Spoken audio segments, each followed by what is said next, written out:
a Christmas Eve episode of our, and I even got my Cridman hat here, of our weekly guitar building and repair question and answer thing.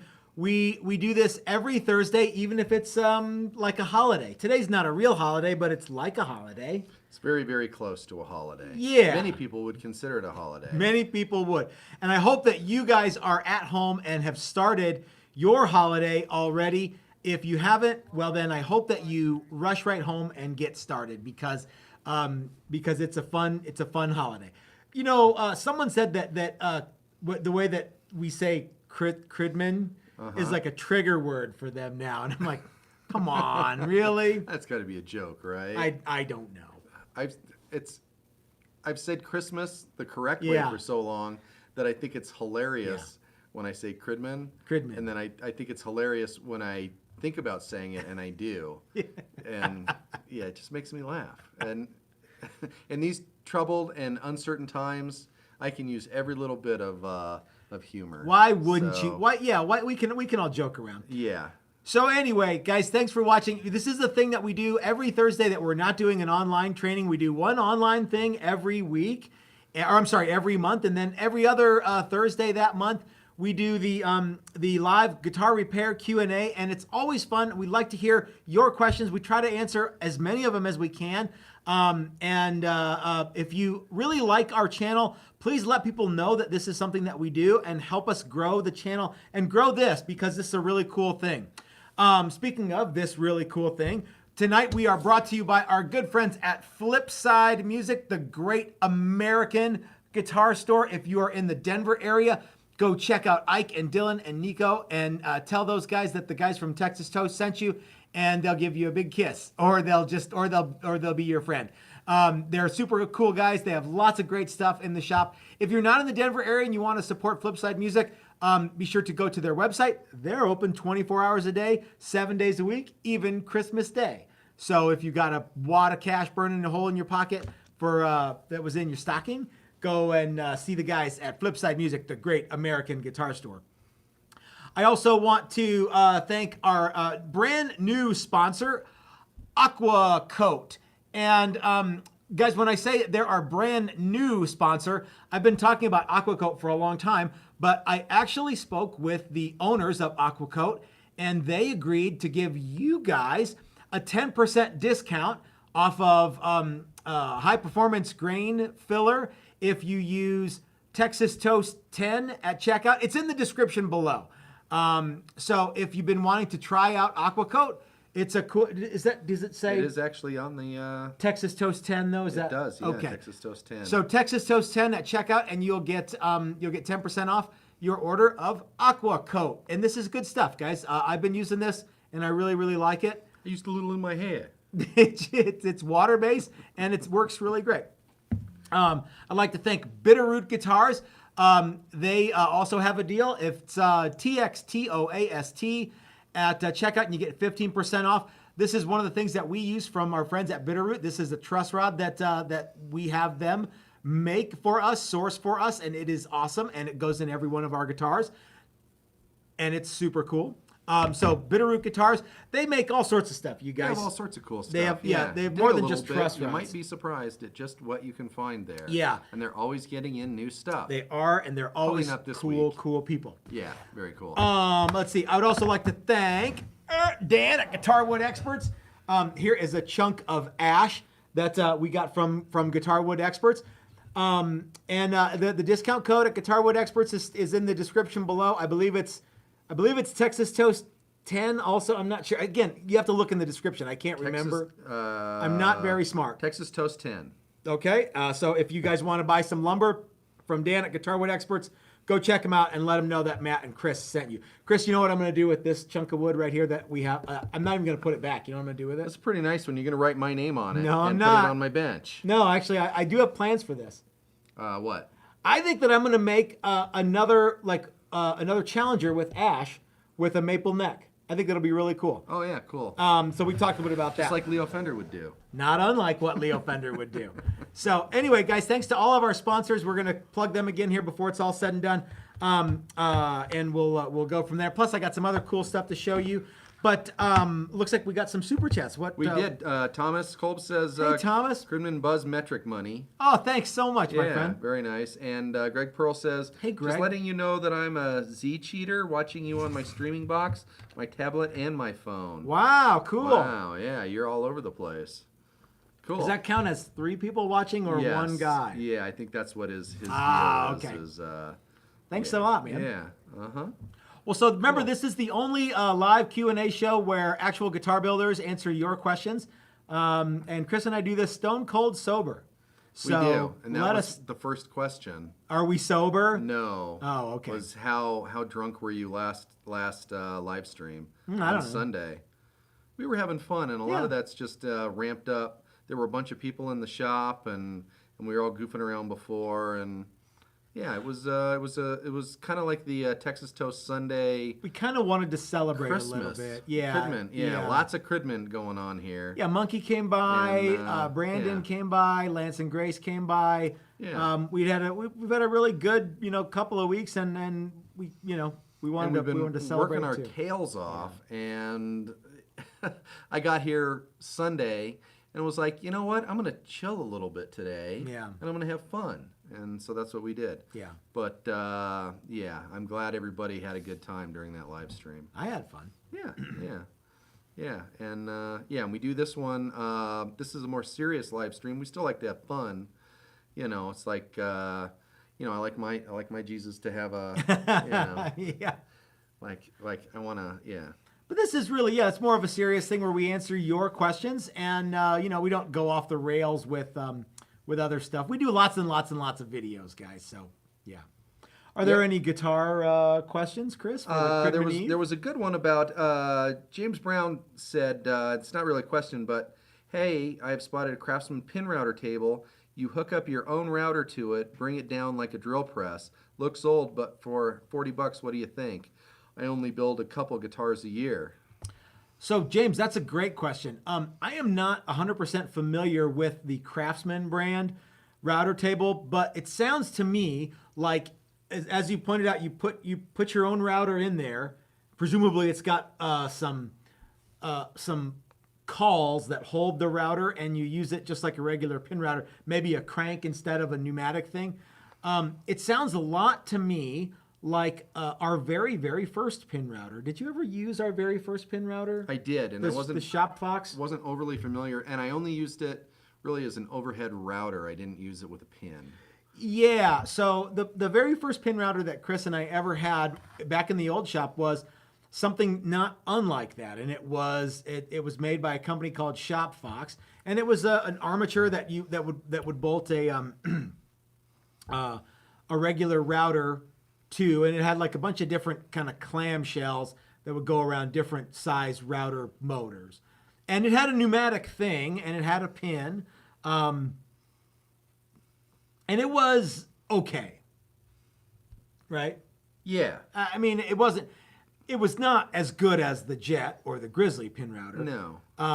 Because you didn't have an induction motor, you had a direct drive kind of thing, and it was pretty neat. And what it basically told me was, this is the tool that I want to use, but I also want to upgrade. Now, one of the downsides to that setup was the pneumatic thing was a little more than you needed for that. A crank would have been just as good. Yeah, and I remember it being kind of clunky in a lot of ways. Yeah, if it had the same movement that, say, a radial arm saw had, it would be great. Now, and I know a lot of people have, like, they convert radial arm saws into an overarm router, and I bet you that works great. Especially, with pattern cutting bits, it probably works really, really well, I bet you. Yeah. For $40, I'd buy it. I would, oh yeah. Yeah, that'd be a cool, if nothing else, it's an upside down table router where you can actually see what you're cutting.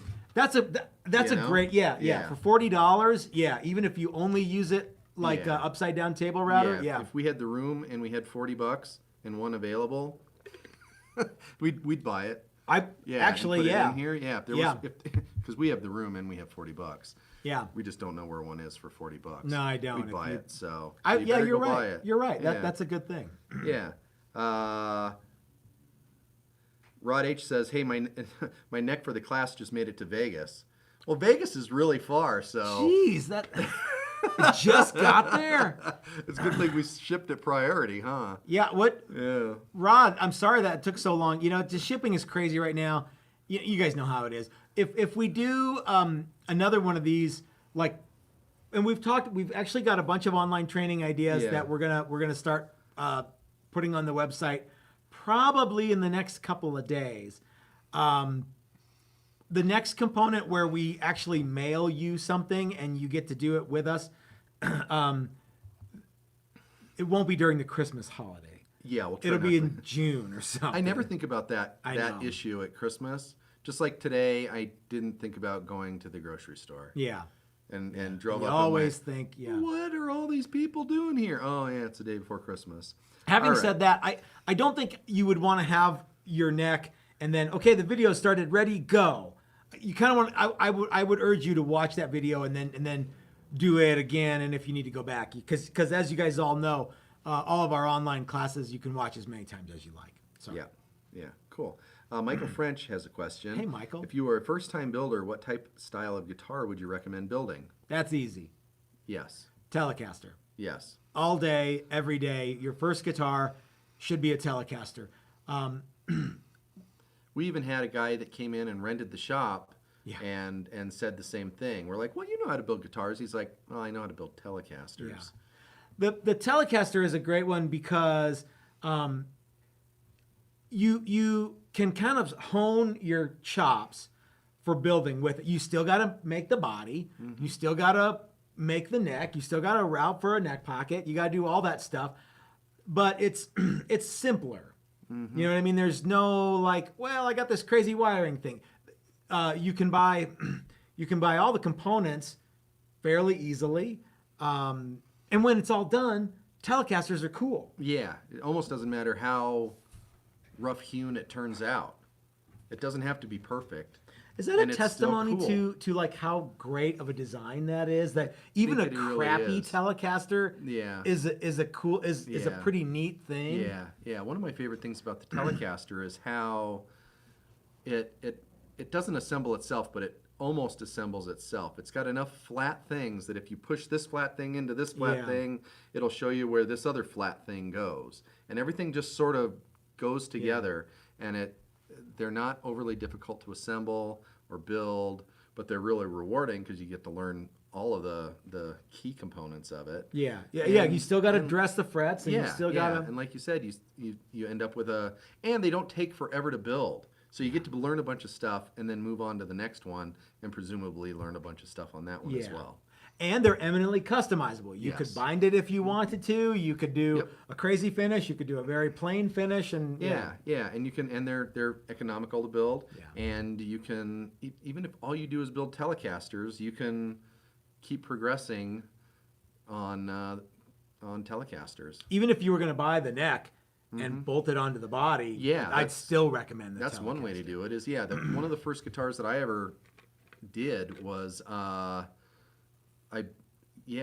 had a Telecaster, stripped all the parts off it, sold the body, and did another body, made a body. It's fun. Yeah, and used all the other stuff from it. Yeah. And and then all of a sudden, I'm a guitar builder because I made a tele body. Sure. But it's a good place to start. They're cool and they're fun. Yep. All right, you ready? Yeah. Jeff Parker says, Merry Cridman. Jeff. Merry Cridman to you too. Putting active pickups in a guitar has a barrel jack with 4 tabs for wires on it. Using multimeter, I know rim tip tabs, other 2 tabs, both seem to get current when jacking in. Wiring? Are we talking about the EMGs that have so many things? So he's putting in, I think he's putting in EMG pickups, and he's got a barrel jack with 4 tabs for wires on it.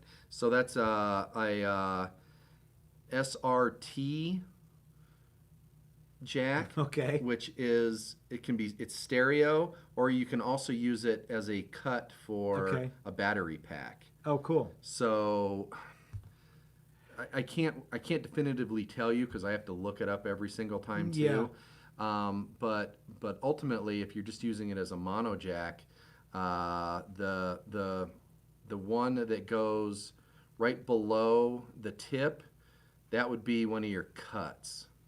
And when you unplug that, it would take the battery out of the loop, if that makes any sense. It probably doesn't. If you're running EMGs, the EMG website, of course, will have a lot more detailed information. Yeah. But it can be overwhelming. Mm-hmm.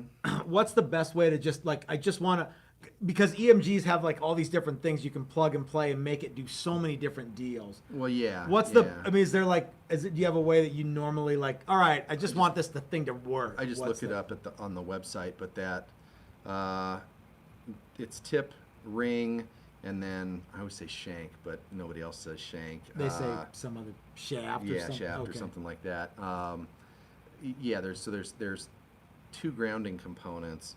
If it was stereo, that second one would be the stereo out. That one would be hot as well. Yeah. But since this is a mono, so you got tip and then the shank, that ring would be a ground as well.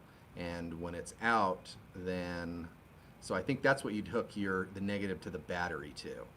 That's what you would do, is hook the negative from the battery up to the ring, which is whatever that second level would be. And then the other one is just your traditional ground. Cool. That's awesome. See, you don't have to look it up every time. You know, Chris knows so much about this stuff, you guys. It's pretty unreal. Yeah. But I'll bet you could look up stereo, or I think it's SRT, TRS, tip, ring, shaft. You like shank. To say ring shank because of those nails. Yeah. Yeah. Tip, ring, yeah, that's what it is. But it's a TRS plug. If you look that up and then look up wiring, you'll find it. There you go. I feel so much better now.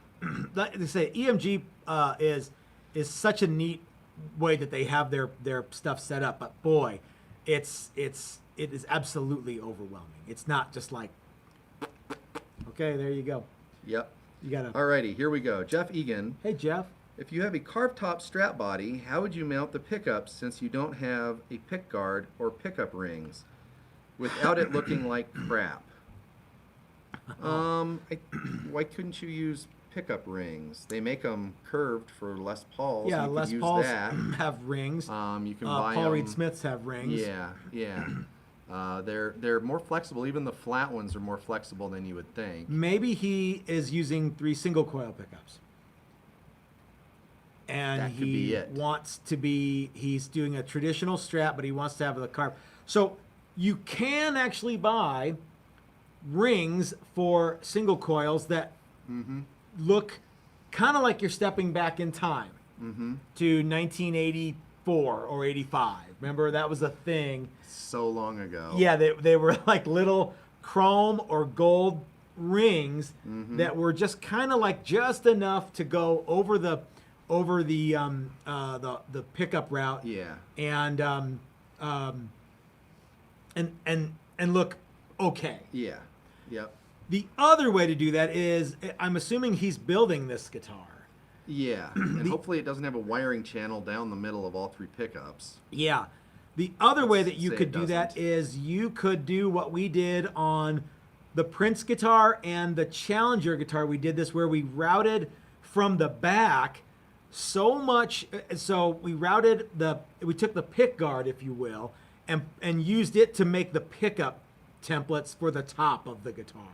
So the pickups went, and then we routed a big hogged out a bunch of material in the back, although we did it nice so it looked right. And then if you imagine the top 1/8 inch of the guitar was the pick guard, and the pickups mounted to that with springs and screws, and then all the stuff from the back just got covered with a plate. Yep. If you look at our gallery of guitars, there's 2 Challengers that are, I think, like, they should be in the first 5 or 10 pictures. They're both the same white color, and they have crazy pinstriping and gold leaf. But you can see how we did that. We don't have any We don't have versions anything. of that. Yeah. But imagine, if you will, the top of the guitar becomes the pick guard, and you route everything from the back.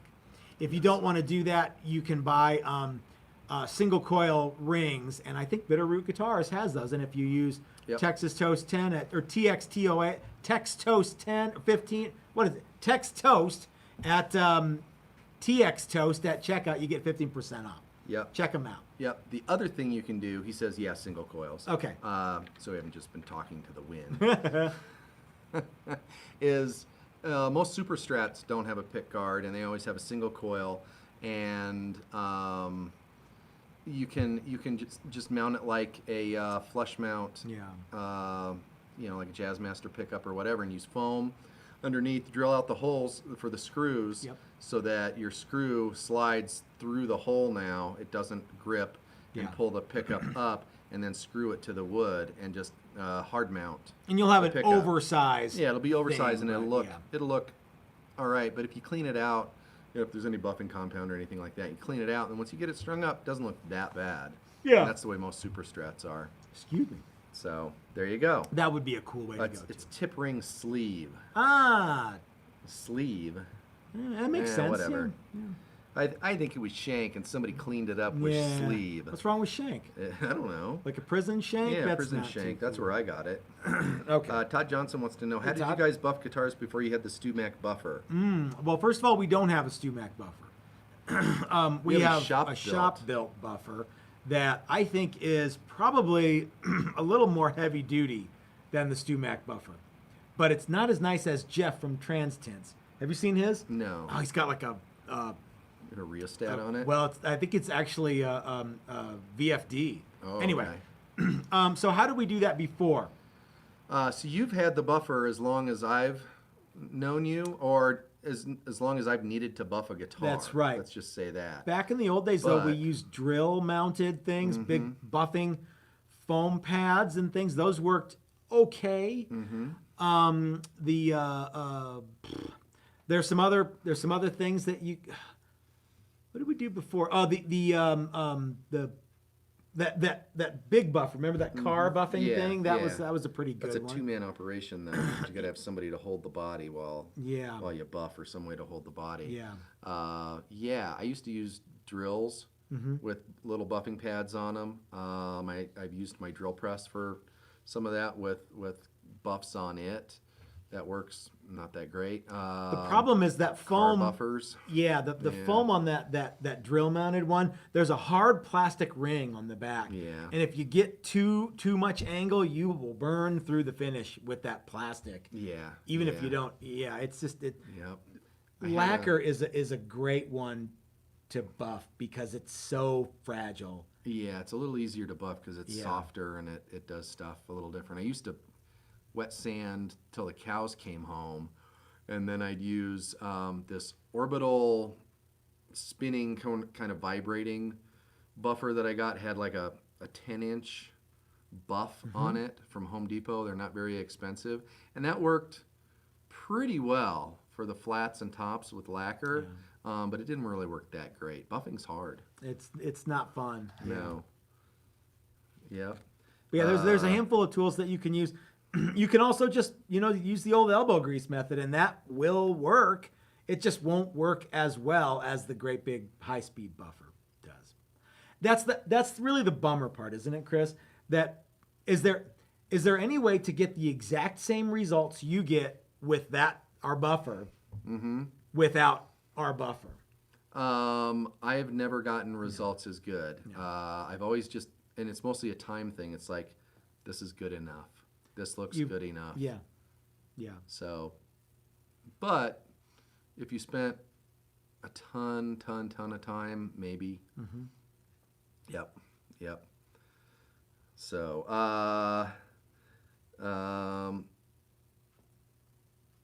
Deeg says, "Hi Matt and Chris, what do you look for when pairing a Telecaster bridge pickup with a humbucker in the neck?" That is a tricky one. The problem with a humbucker in the neck, the potential problem that I always run into with a humbucker or a Filtertron or something like that in the neck position and a bridge pickup, a Tele bridge pickup, is as soon as you get the bridge pickup to sound how you want it through your amp, and you switch to the humbucker in the neck, it sounds like mud. And as soon as you get the neck pickup to sound like you want through your amp, and you switch to the bridge pickup, you get the old ice pick in the ear. So the thing to do, I think that the hot setup is, rather than try to match the humbucker to the bridge pickup, try and match the bridge pickup to the humbucker. So try to find the mellowest bridge pickup you can, in terms of highs, not in terms of output, but in terms of highs. Try to match that to your humbucker, because trying to find like a really tinny sounding humbucker is tricky. The other option would be to maybe use like don't use a standard Telecaster bridge pickup, but one of the rail humbucking pickups, like the Low 59 or the little pearly gates or something like that in the bridge position, which I'm not a super huge fan of. Option 2 could be to use one of my all-time favorite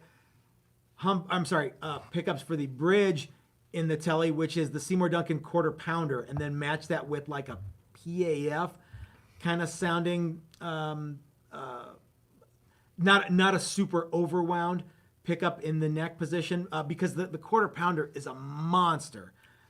What do you think, Chris? I mean, I think it's difficult to do, because if you're just looking at stuff on paper, output in ohms is not a very good. It's one way to measure output, yeah. But it's not really that good, especially when you're comparing single coils to humbuckers.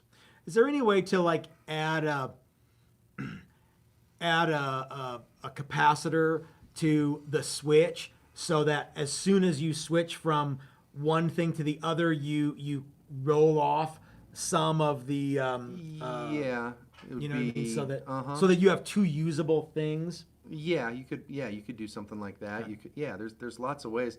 Usually I'm sitting here thinking, when was the last time you and I spec'd a traditional Tele bridge pickup and a humbucker? Usually that's what the customer does. They go, yeah, hey, I want this humbucker with that Tele bridge, or Tele yeah. bridge I'm looking over there. We've got basically cool. what is a Lindy Fralin very bridge traditional pickup with a what is it, Fender wide range Fender wide range in there, and that's what the guy wanted, so that's what we put in it. And he was looking for a very specific sonic signature. You like that alliteration? Yeah. But you might not think that's cool. So, yeah. Unfortunately, you got to kind of play around with it a little bit. And I do think that while you can't necessarily compare a single coil output to a humbucker's output in ohms, you can compare humbucker to humbucker and single coil to single coil. And so if you find that you have a humbucker that's not cutting it, or is way too loud for the bridge pickup, or whatever the deal is, you can compare those numbers to other humbuckers and come up with something that you might like a little bit better. Or there's a world of forums that will tell you what you need, whether you really do or not. Whether you really do. I hate going to forums because you just don't. Yeah, it's just such a silly. Just go ask that question on the Fender forum. No, don't. Or the Telecaster forum. You'll get a bunch of jerks. What's your favorite bridge pickup for a Telecaster, Chris? I just like the original Tele sound. So anybody's traditional Tele pickup. What's your favorite neck pickup for the Telecaster? The bridge pickup. So no neck pickup. Other neck pickup's okay. I don't know that I've ever had one where I was like, oh wow, yeah, that's the sound really for me. The sound. And it's weird because I like two pickup guitars. Yeah. And I usually like the bridge and middle position, the middle position of a two pickup guitar a lot. And on Teles, it's not one of my favorite places to be. I think that the Telecaster is the coolest when it is in fact an Esquire. Yeah. So yeah, an Esquire and a tone control will get you all the sounds. A lot of stuff, yeah. In a lot of ways. Other people will disagree.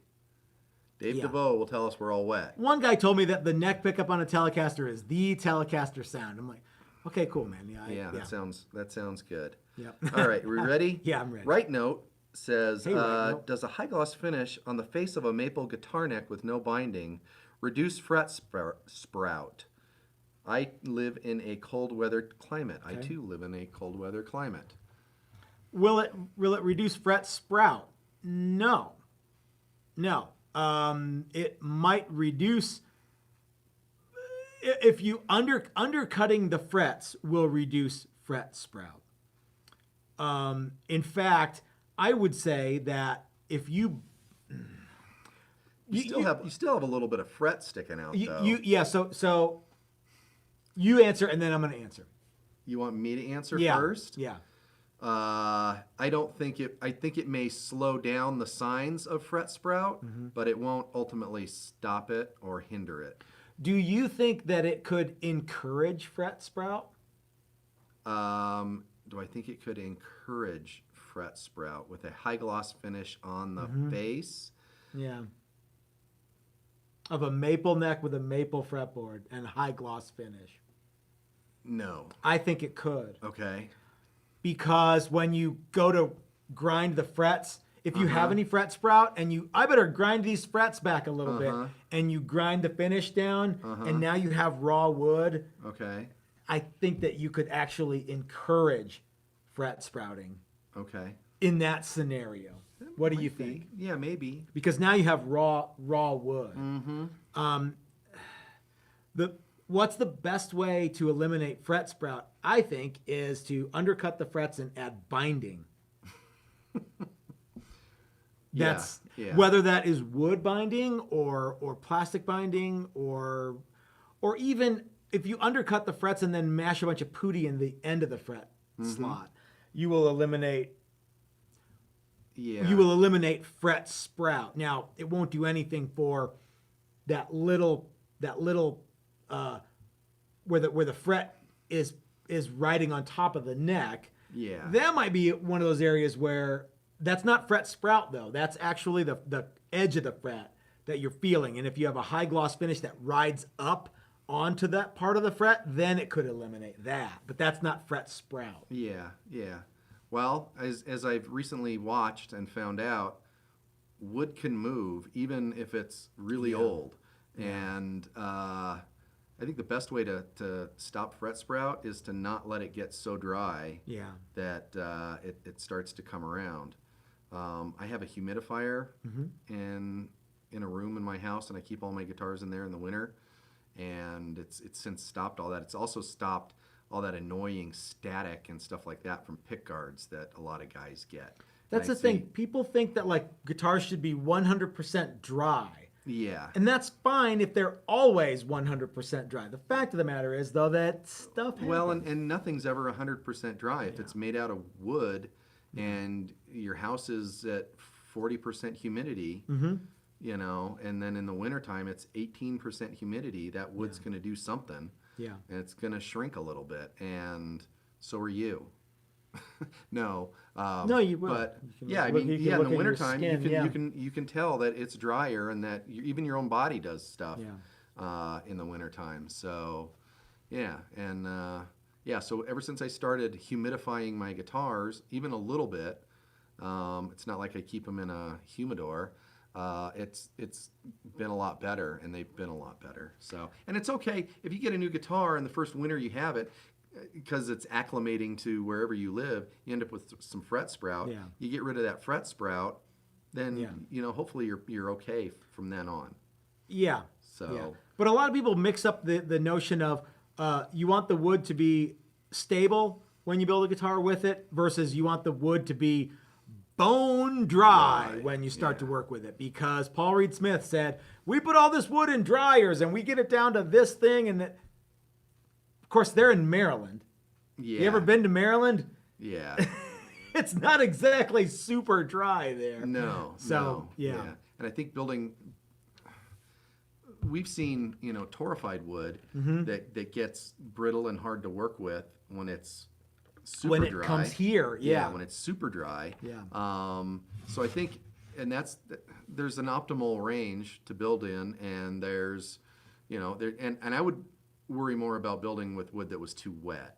because you know it's going to do something. That's what Paul Reed Smith is talking about. He's stabilizing and drying the wood before they start to work it. Yeah. And they live in a place where it's wildly humid compared to Colorado. So we are lucky enough to build guitars in the desert. So Yep. Driddle wants to know hey, Devin, air DA with buffing pads. This is to go back to our paint thing. Mm-hmm. Yeah, I think that probably works. I've never tried it. You know, we've talked about using air tools for sanding finish, sealer and things like that. And the fact of it is, because our air compressor is in the shop, it would be running all the time, which is fine. But it would just be annoying. So we've gotten to the point where we're using just the regular random orbit sanders, electric ones. We get the lightest ones that we can. We hook them up with the lightest vacuum tubes that we can. That's the tricky bit. Because once we went to that super light vacuum hose, all those I'm not going to hook the vacuum up problems went away. So yeah. But for polishing, is that what he's talking about? Or yeah, okay. For buffing. So air DA sander, not for sanding, but for buffing. For buffing with buffing pads. Okay, see that? Okay, yeah. I jumped to a weird spot. Yeah, that's okay. All right, Doc Siltonen says, in one of the recent classes, a student did a telly which had a stepped top like a Firebird. How did you trim off the wings to get that step effect? I think he's talking about Doug Cook's Challenger. Yeah, we actually used we used the pin router with a bearing bit, a top bearing bit. So it was the pin router, bearing, and then cutter. And we double stick taped some guide pieces onto the body, and we buzzed off the step with the bearing bit, and the bearing followed the pieces that we double stick taped on, and voila. Yep. You could do the same thing with a router table. It would just be trickier because you couldn't see it. Yeah. So. Yep. Well, you know what else you could do?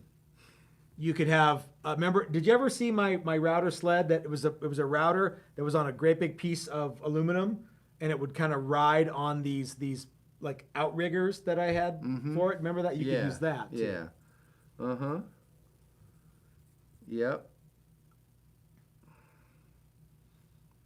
That was a fun guitar. I don't know. Did Doug finish that one? Do you know? He did finish that one. Okay, good.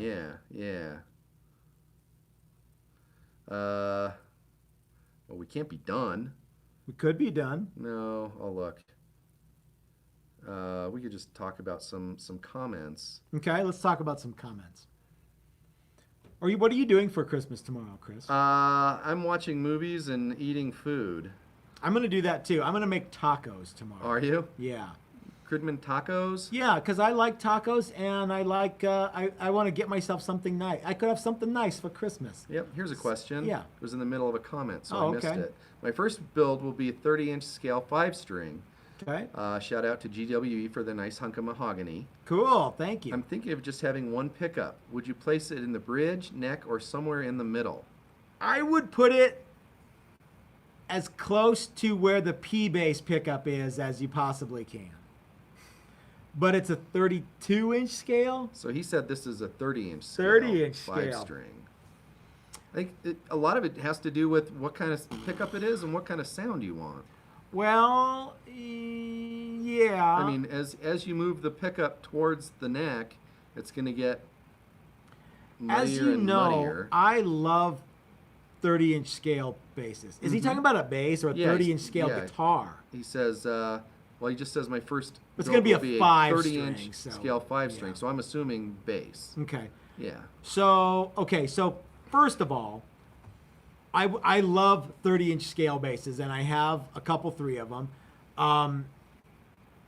The Gibsons always sound like crap. The pickup that they put in the neck position, I'm not a super huge fan of. Okay. And the pickup that I have one. It's not the EBO. It was the Firebrand SG bass, and it had like this little teeny humbucker in kind of the back end of towards the bridge. Okay. And it wasn't super great, so I actually opened it up and put a real humbucker in it, Okay. and it was better. My Dan Armstrong bass is a 30-inch, and it's right in the middle of those two, and it actually is very cool. Yeah. First of all, because it's a Dan Armstrong. Second, because it's switch outable, and third, it's maybe I'm cutting it slack because it's see through, and Yeah. I really like it. Yeah. But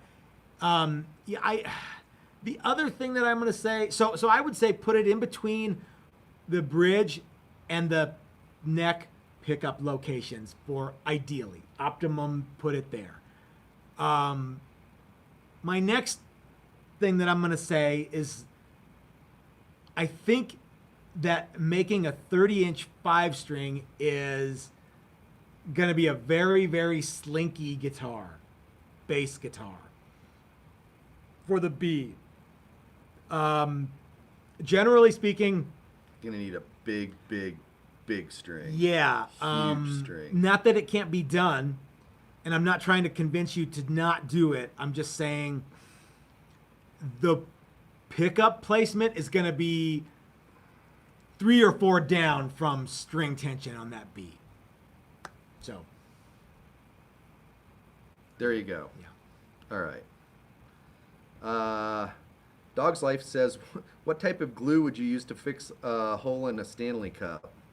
We use Duco cement. We use for that. Duco cement, but we still have a hole left. Yeah. I would use some sort of solid silicone. There's talk of actually filling it with some sort of epoxy, Making a membrane. like a color thing, and making it look like there's always beer in it. But yeah. Oh, yeah, that's what we should do, is we Yeah. should, make it, fill it with epoxy. We should tape the hole, fill it with epoxy, and then we can peel the tape. Yeah. So that it always looks like it has Coors Light in it. Yeah, we could actually epoxy a Coors Light can in it, so would that it be a good always idea. looks we could, like. Yeah, we could we actually could make it on the customize our inside. We could have the trophy, yeah. logo there. Yeah, that'd be That'd nice. Sweet. Yeah. Kenny Goody says, Hey, is it Kenny. proven, or asks, is it proven that a heavy guitar has more sustain than a light one? Not to me, it's not. No, and a lot of people think the exact opposite, that a light guitar should have more sustain than a heavy guitar. And I think some people have even said both things at various times in their lives. Yeah, remember there used to be like these things where it depends on who has your ear or whose ear you have. Yeah.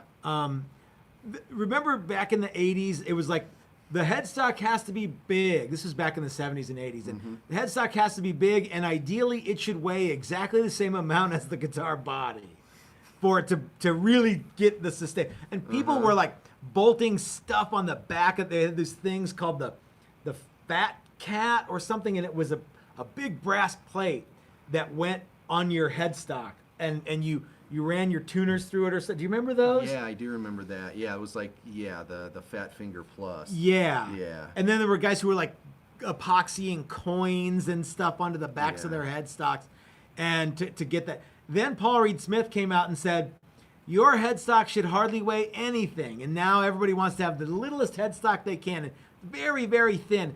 I have built guitars with big headstocks, and I've built guitars with thin headstocks.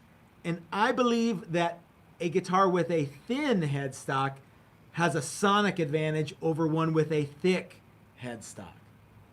Now, it's just my theory Okay. based on a little bit of experience, but I would much rather have a thinner headstock than a thicker headstock. Okay. You and Eric Johnson. That is not to say that like just I want it to be thin and light. The lightweight, I'm not 100% sure that makes that much difference. Okay. Thinness of the headstock seems to be where it's at, though. Okay. I don't know why. Yeah. Okay. What would you rather have, Chris? Would you rather have, scenario one, would you rather have a heavy guitar or a light guitar? Lighter is better. Because we're old, and Would you rather have a headstock that's heavy and big, or light and little? Well, I'd prefer the thinner and lighter one. Okay. Why does Eric Johnson think that that's cool? Well, because he has all sorts of things. Oh, sure. But yeah, quarter sawn and thin. Mm-hmm. And really, I think because the early 50s stuff, that's the way they made them. I don't have thin. I can't imagine any problem at all with quarter sawn lumber for necks and thin headstocks.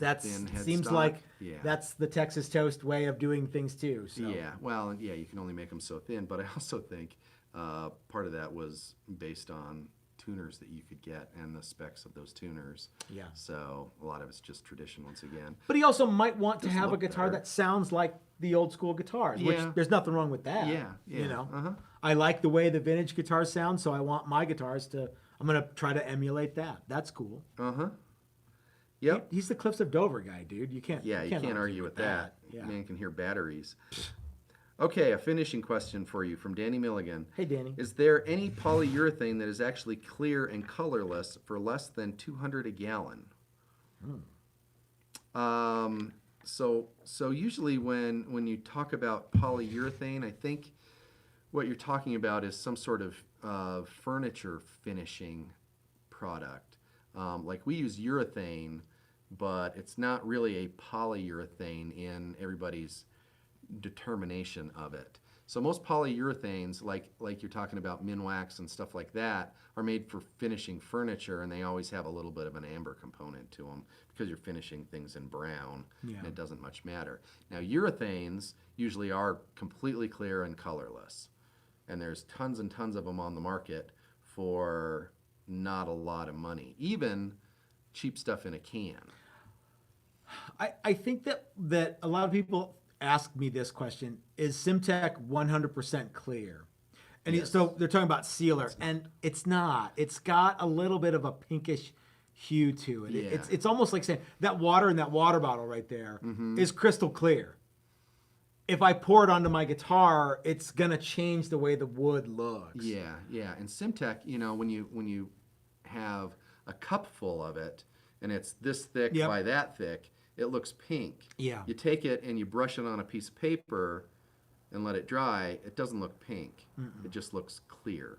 But there is a little bit of a pinkish hue to it. And I don't know why that is. I don't know why that is either. Ultimately, it doesn't much matter. I think that product was designed for boats and furniture. Things that are supposed to be brown in the end. What about lacquer?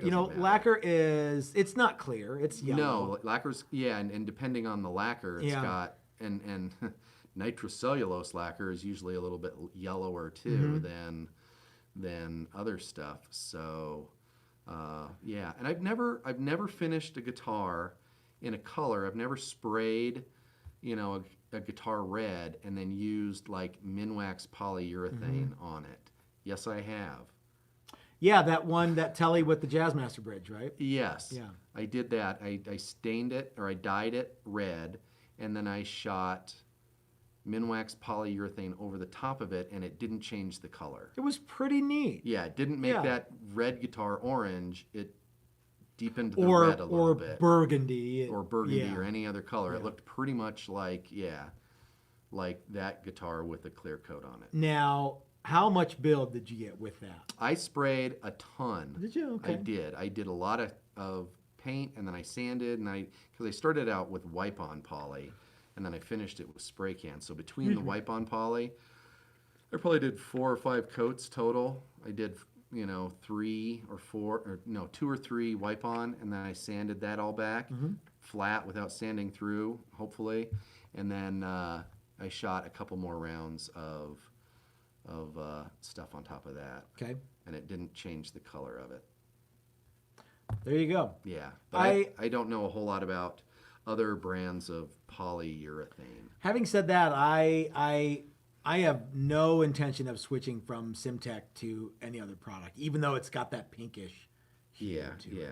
Well, as soon as we started using it and started seeing that it doesn't make things pink, we've never had a guitar, no matter how white the wood was. I think we've even like messed up a guitar and shot a little Simtech over a white finish or something like that to clean it up. Yeah. And it was still I'm looking white. Around to see what we don't have anything that's just got. Well, I guess we do have that.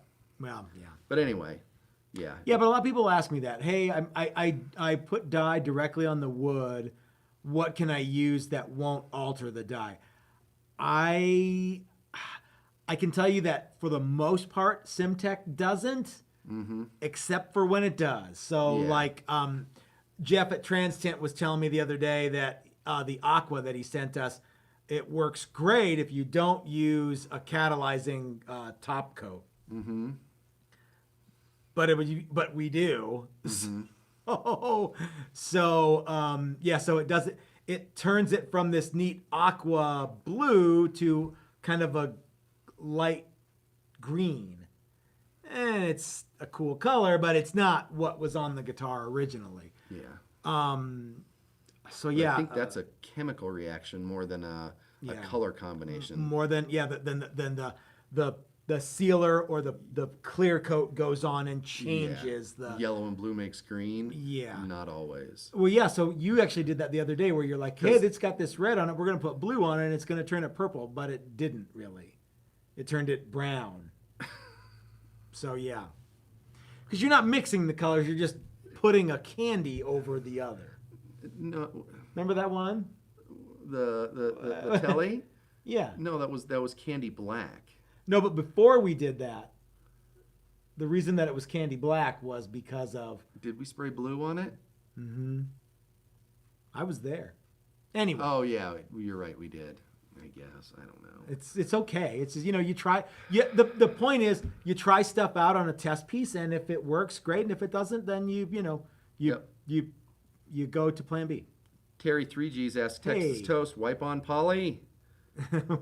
That's a... Yeah, No, not a fan. Ultimately didn't like it. It works better on necks. Bodies, it's hard to keep it from running down off the edges. You got to get all the way to the edge, but you don't want to get too much of a buildup, and it always runs. I have a neck that has that stuff on there, and I hate it. I want to grind it all off and put something good on it. Yeah. You got to remember, we get to use the good stuff. Not everybody gets to use the good stuff. So sometimes you got to make. But you know what though, if you gave Simtech a try and bought a quart of it and a brush and were willing to do some sanding work, I would use Simtech over anything else. Yeah. Even if I didn't have a spray rig. I would too. Okay, well there you go. Yeah. So it's not like you and I we're the only ones who have access to this stuff. You guys can do it too. Yeah. Yeah, and I forget we do actually use that as a just a finishing thing. Driddle wants to know, is there anything he should worry about routing a pre-finished body? Like adding a pickup to a pre-finished guitar? Yes. There are some things you should worry about. One is scratching the crap out of the finish that you already have on there because you're resting the piece on something and running it under a tool, or you're resting the tool on the piece.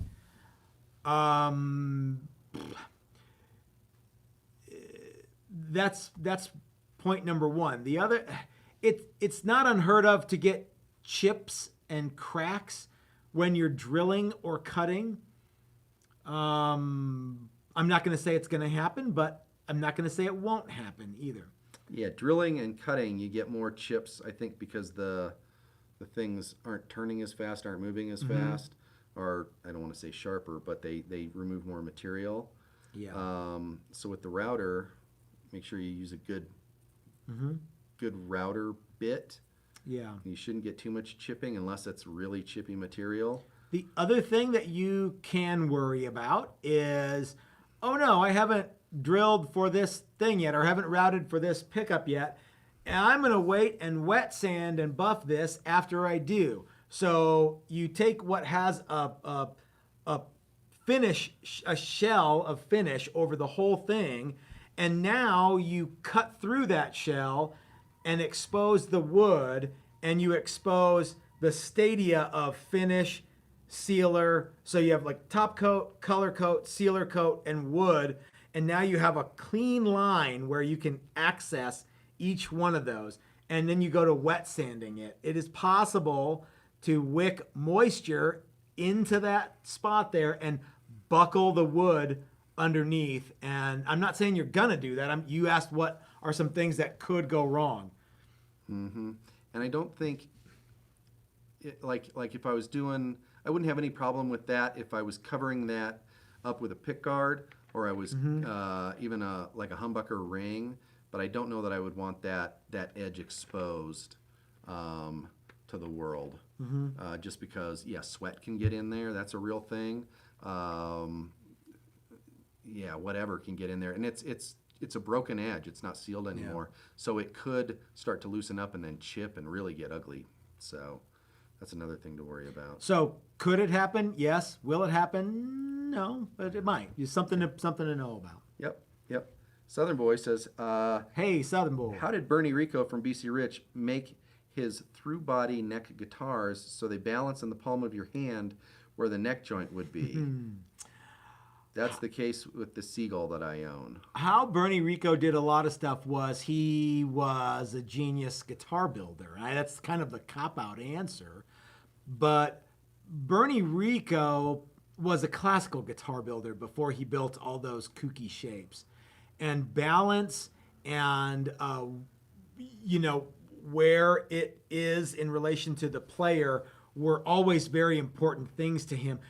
Take a look at the Seagull. He said it has a Seagull. Mm-hmm. So, it's got that point coming right up at you. And Bernie Rico, it didn't matter to him because he didn't design that guitar for guys who were rocking out. He was like, people will sit with it, and it's just this neat thing. So they won't have this pointy bit that pokes him in the pectoral muscle. Bernie Rico was a classical guitar builder, and he knew about that stuff, and he probably forgot more about that stuff than any of us will ever know. Yep. What do you think? I think that's absolutely true. Yep. Are you a mega fan of Bernie Rico like I am? No, not really. I haven't really deep dove into a lot of that stuff.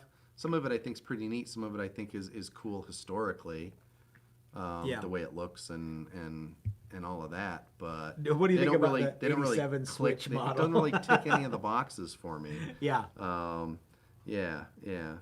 But What about 1986, Chris? Well, I liked the ads. Yeah. Some of it. No, I wasn't. I was more into like Ibanez Super Strats. Okay. Yeah. So, because I got into guitar, or I came back to guitar a little late. So, Edge of Eternity 101 wants to know, Edge, what do you guys think of Born pots? Those are those ones that we have a couple of, right? The red ones. I didn't think they were red, but maybe. I So I think Born makes several different levels of pots. We don't use them, so I don't really know them too well. I know other guys really like them and like them for their sweep. They feel like the sweep is more consistent, and they like how it sweeps. Okay. From especially tone pots, or like a volume pot where you turn it down, Yeah. doesn't do anything. All of a sudden it does everything. All of a sudden it does everything. Or it does everything at 8. Yeah. So. I kind of err on the side of tradition, I think, and we use CTS for everything, not because CTS is the last word in potentiometers, but because that's what people expect. And we will, of course, use whatever you want. We've got 4 or 5 of them, and I don't think we've ever used them on anything, have we? No, we haven't. But Brandon really likes them. He uses them on all of his guitars. That's right. He tells me he likes them because of the sweep. That's okay. It's like, so what is the deal with these? Yeah. Do you ever have any problems with CTS stuff? No, but I'm also usually a all the way up kind of a guy. Yeah, me too. I'll turn it down just a hair, as long as it doesn't jump from 10 to 8, turn itself halfway down. I'm pretty solid. Yeah. I'm never playing a guitar on 3, so yeah, it's all either my actions 8 to 10. Yeah, mostly all the way up or rolled back a little bit. So when the sound guy goes, "Hey, can you turn it down a little bit?" You turn it down on your guitar, and that way you can turn it up. Well, at this point, really, it's because I'm too lazy to get off the couch and go turn the amp down. Okay. Yeah. So. Yeah. It's. You don't have one of those rock, whatever those Bob. Oh, who's the guy from Boston? Oh yeah. That guy, and he made the Rockman. Tom Remember Schultz? Tom Schultz? Yeah. You don't have the Rockman? The Not anymore, Rockman? because my sister stepped on it. Did she really? No. Oh, that'd be funnier if she Yeah, did. it would be, wouldn't it? Those were cool back in the day, man. Yeah. I think we got time for a couple more. Okay, let's take a few. How would you apply graphics to a guitar, like say a picture or a movie scene or a pinup girl? I'm going to give you a cop-out answer for that, too. Okay. Yeah, I know what the answer is going to be. Okay, then just tell No, go ahead. I would have Mike Learn do it. Oh. So yeah, applying graphics like a wrap or something over an existing that's one way finish. you can That's do one it. way you could do it. If you wanted to have it painted like if you wanted to be like Kirk Hammett from Metallica or Phil Collins from Def Leppard, what you do is you have Mike Learn painted on there. So it's actually part of the paint, and then it's got clear coat over the top of it. How would you do it otherwise? If you wanted to do it yourself and you were doing it with, say, a paper product, you could, if the guitar was finished, you could grind the paint back a little bit and then decoupage it on, super glue it on, wood glue it on. Boy, that's a And then, well, it's not much different than a fabric top. And then do Simtac and regular paint. over the top of okay, I that. see what you mean. Yeah. I I thought you meant just like, and then that'd be that. And then Yeah, it would be, if you're doing a pinup girl, you can usually get those as decals, or as we call them here in the United States, decals. Decals? Yeah, and then you can clear coat over that if you wanted to do that to make it a little more permanent. How's the easiest way to do it? Probably get some sort of like one of those water slide jobs, and then spray finish over it, or don't. Yeah. Yep. Yep. Did he say the word pinup girl? He did say pinup girl. That would be a cool guitar. If you had like a white Les Paul Custom and you put a pinup girl on the top, you'd be just like Steve Jones. There you go. Which is, I think, pretty cool. Pretty cool. Yep. Hi guys, any tips for working with a roasted flame maple neck? I've heard it's quite brittle. Any thoughts? It is quite brittle. I am tired for some reason. So, yeah, remember that there's roasted maple and then there's roasted maple. Roasted bird's eye maple is a real pain. Roasted flame maple, not so bad. The biggest thing that I will tell you is, this is good advice whether it's torrefied wood or not. Use cutting tools until you get so close. How do I say that? If you're trying to make something 1 inch and it's 2 inches, you don't want to sand 1 inch of it off. You want to use a cutting tool until you get until it's 1 1/32, 1 1/16, something like that, and then abrade the rest of it down. So get close with your cutting tools, saw blades, router bits, shaper bits, planer blades, things like that, joiner blades, and then abrade to the final dimension with sandpaper, because sandpaper won't cause any chipping or tear out. Whether it's on a block and you're going back and forth with your hand, or if it's on a spinning drum or disc or wheel, it will not tear out. The other thing would be use the biggest, sharpest tools you can and match your feed rate of the material to the speed of your bit, and you will be less likely to have chips and tear out happen. Does that make sense? Yep. Cool. We ready? Yeah. All right. Last 2 questions. Okay. Philip Hutchinson says, Hey, Philip. Or asks, tips for working with lacquer for the first time. I picked up some Duplicolor paint shop lacquer at the auto store, but have not worked with lacquer. I got suckered by the really nice candy colors. It's cool. Yeah, I actually used that paint quite a bit a long time ago, and it was pretty nice. It's acrylic lacquer. It sprays nice. They tell you exactly how to mix it on the can. I wouldn't be too scared of it. It dries really fast. and you can sand it. I wouldn't wet sand for buffing really fast, but you can knock it back if you got an error or something like that pretty quickly. Yeah, it's decent paint. The colors, there's not enough of them, right? So, but yeah, it's good. Yeah, do you have any tips? So, just like with all paint work is mostly prep, right? It's mostly prep, and it's a little bit of practice and learning your tools. Yeah. So use a sanding sealer of some kind, whether you use a lacquer-based sanding sealer or something like Simtech, will work with lacquer on top. Get that flat and smooth and perfect, and then go to your lacquer coats, and you'll be fine. Yeah. If you think that the next step will fix your mistake from the previous step, it won't. As soon as you start putting color on it, it will show even worse than when it was just wood. Yeah. So make sure your prep is really good. And then, follow the directions on the can. They actually kind of walk you through everything on that stuff. Cool. It's pretty neat. And then Bud D says... That's the last one, question, right? Yep. Okay. 67 Fender Bronco with cracks in the finish? Question mark? I don't know what that question is. Well, I think, is there a way to fix the cracks in the finish? Not without repainting. Correct. What will happen if he repaints an original 67 Fender Bronco?